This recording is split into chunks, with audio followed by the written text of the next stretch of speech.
delicious. Hey, Tom Spellman here with Dave Wilson Nursery.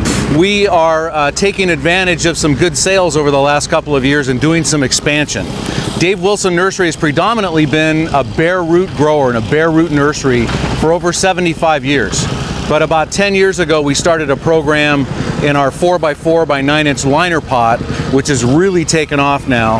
And we need some extra greenhouse space for that. We also need some extra greenhouse space for propagation of rootstocks and young material to line out to the field. So we're investing in 120,000 square feet of greenhouse this year, and we're really excited about getting this project going. So we've been underway for about a month now, and we'll do some segments throughout the season to show the development and the progress of the greenhouse, and hopefully have some great shots of our 2018 crop coming on in the house this coming winter. Hey everybody, it's Tom Spellman here at Dave Wilson Nursery. It's August 4th in the Central Valley, and we're aggressively continuing on with our greenhouse project. I'm really happy with the progress. We've got lots of activity, lots of people working on the project, roofs going up, head houses being constructed, irrigation systems and bottom heat systems are going in. It's all falling together. Good morning, Tom Spellman with Dave Wilson Nursery. It's first week in September, and we're continuing on with our progress on the new greenhouse project. We're pouring some concrete, we're putting in ventilation system, we've got a lot of our plastic up. The progress is coming along great. I think we're right on schedule. We've got a lot of people working on this project, and I think we're going to be able to finish by the first week in November. Tom Spellman with Dave Wilson Nursery. I'm here with our greenhouse manager, Mike Ferris. We're still under construction on the greenhouse. We're probably a couple of weeks behind, but I think everybody would have expected that. Mike is going to go through with us today, and we're going to talk about some of the highlights of the greenhouse. Mike, thanks for taking some time out of your day to do this. I appreciate it, Tom. I'm really impressed so far with everything that's going on, and we'll have some construction noises to compete with here. But that's all right. First of all, these benches. I love these benches. Tell me about the benches. Well, this is a system that was done in the Netherlands and also out of a company in Canada. They work in partnership, and it's all aluminum frames. There's one set of guide wheels, one set of support wheels, and so you can see with one finger empty, I can move it. But with a load on there, one person probably can move 3 or 4 tables at a time. These tables are 6 feet by 20 feet. The bays that we're standing in here are 42 feet wide, so we have 2 foot in the center. They go with a clearance of just 1.5 inches on the outside posts. So the way this is set up, we're making almost 100% use of this greenhouse space. We are. Here at Dave Wilson Nursery, our primary function is we're basically a monocrop. For our rootstocks, our hardwood rootstocks, being the main thing is Viking and Atlas will be the first things that go in there. We will also have some tissue culture throughout the year that transitions inside of these greenhouses, and before it gets potted up and moves to the outside rack area. So square footage wise, I was thinking that we were probably somewhere around 120 or 130,000 square feet, but I guess we're a little over that. We're a little over that. We're about 150 if you take everything. That's a lot of square footage. That's a lot of rootstock, Mike. Yeah, but when we get going, it will probably not be enough. No, I know. It doesn't seem to be. But it's a vast improvement as to what we have, and to be able to get an economy of scale, this is what we have to do. Also, the greenhouse here is equipped with a lot of other features besides the rolling benches. You can notice underneath that we have a heat fin system. We'll have hot water that comes from a boiler that's put through there, and that's a biotherm system. I love that biotherm technology. That's just a great.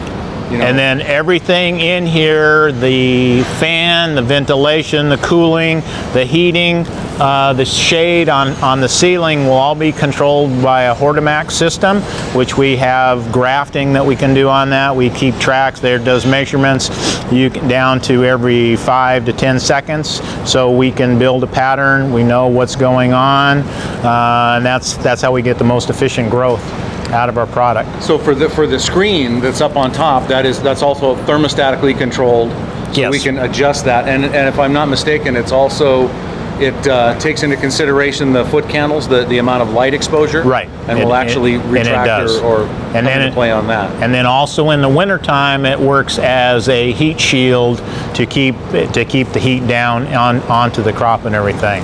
But in this particular house, we have the underbench heat, and then we also have secondary heat if it gets too cold or we want to bring the temperature up. Temperature up quickly, yeah. Right. And it's always good to have a backup too. You never know when something may happen to this or something may happen to that, and we've got two separate heat sources. Right. So I think that's wonderful. My motto is always to go with as many backups as you can afford to put in there, and you can put in. Looks like there's no shortage of cooling. We've got the cool cell system on the west walls. Correct. Which will be fed with continual flow of water when they're in use. Correct. And then the draw fans on the east side pull the cool air straight from on the west side to the east side and exhaust the warmer air on that side. Yeah.